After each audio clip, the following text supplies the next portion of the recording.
Danielle Devlin from BakeAria LLC, and I am baking lots of good products now for Dakin Farm, so welcome to my home.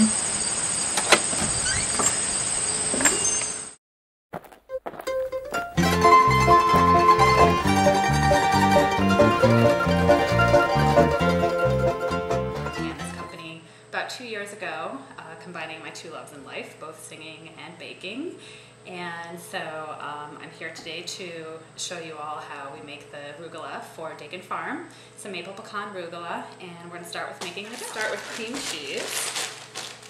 And this is actually cream cheese that's made just a few miles away in Enosburg, Vermont. Notice we're using Cabot butter from Vermont, which to me has some of the best butter out there. It has a lower water content than many that you might find at the grocery store that aren't Cabot. So I always like to use Cabot, just dump it in.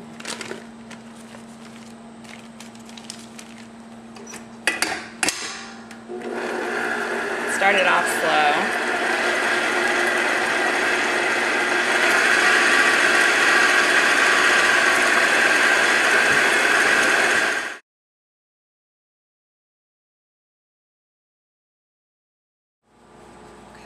Now, because this is a really soft dough, it's going to roll out super easily.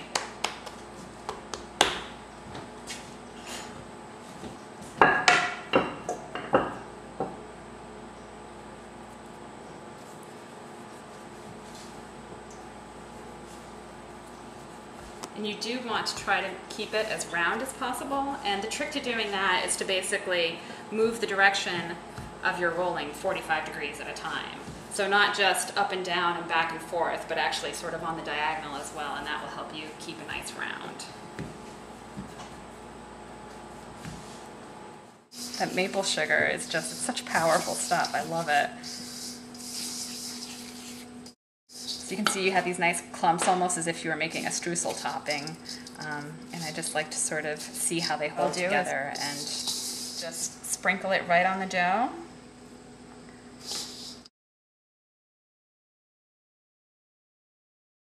Just use a pastry wheel or a pizza cutter, and you're basically going to cut the dough as if you were just cutting a finished pizza.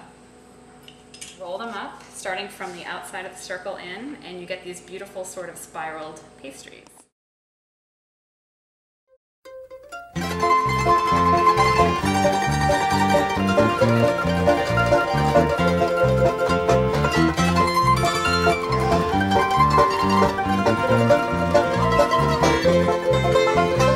Good luck to the farmer. In addition to the rugelach, the Maple Pecan Rugelach that we bake for Dakin Farm, I also am supplying them with a Maple Poached Pear Almond Tart, and this is how it would actually arrive to you within your Dakin Farm shipping box. And you can see it's pretty sturdy.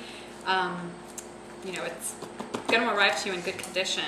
What I'd like to do, though, is actually show you what to do when you actually get your product and the different ways that you could actually serve it. Even as it arrives chilled to you, or even still slightly frozen, you can serve it, you know, pretty much cold.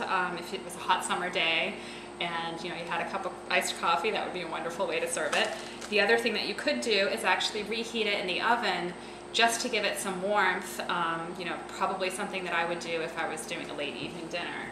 And all you need to do is just put it on a sheet pan. You want to remove it from the cake board, so you should be able to pretty much just slide that off of there. And then the cake board also can be recycled if your town does do cardboard recycling. And so right now it's just the product right on the sheet pan, and you can just pop that into a preheated oven anywhere between 300 and 350 degrees to almost lukewarm temperature if that's what you were interested in, or you could bring it to piping hot, which would probably take about 12 to 15 minutes. One of the other products that we're doing for Dakin Farm here at BakeAria are these mini pies. We have both blueberry and apple in one set, 3 of each, and they'll arrive to you just like this, all packaged tightly in shrink wrapping. So all you have to do is cut through that plastic and remove it. And these pies, in my opinion, are best warmed up in the oven, though you could actually just bring them to temperature and eat them as is. Some of the blueberry, of course, blueberry has a little more liquid in it than the apple, and you'll find that they do sort of seep over the sides from baking, but once you warm that up in the oven, you'll be glad it does. It's extra yummy. And these you can just place all on a sheet pan.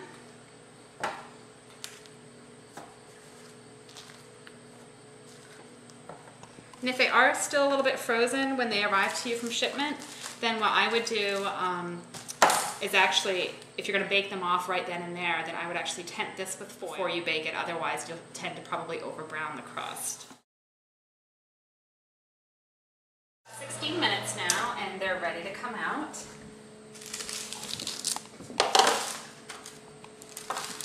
What I look for is sort of that nice golden color and then sort of the meltiness of the pecan maple mixture oozing out of the sides.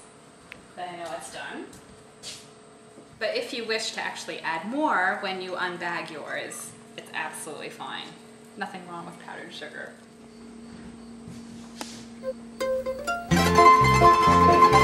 I know, right? Okay, the cloud is forming.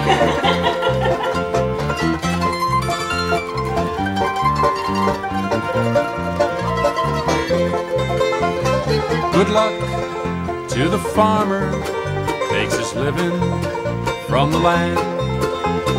Good luck to the picker, laying in a band.